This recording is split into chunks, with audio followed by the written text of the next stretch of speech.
Miss प्रतीक्षा राई र आज म तपाईहरुको इन्भिजिलेटर। ठीक है। एक्जाम सुरु हुनुभन्दा अगाडि म तपाईहरुलाई केही रुल्स भन्न चाहन्छु। सबैले कान खोलेर सुन्नु होला। हाम्रो कान खुल्लै छ म्याम, कान थुनेर कसले सुन्छ र हौ?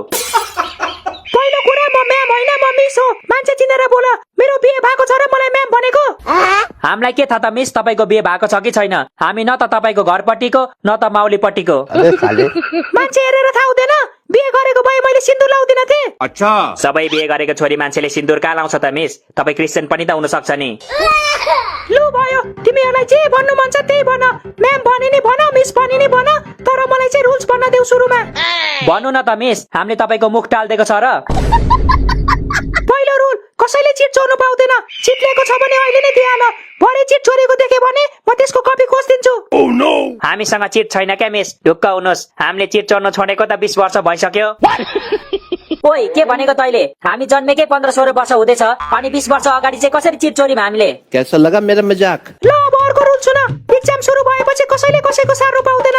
आफुलाई जति आउँछ त्यति लेख्ने, नत्र म कपी खोज्दिनुहुन्छ? थाहा छ के मिस, एउटै कुरा बारम्बार नभन्नु न। अनि पहिलो घण्टी भन्दा अगाडि कोही बाहिर जानु पाउँदैन।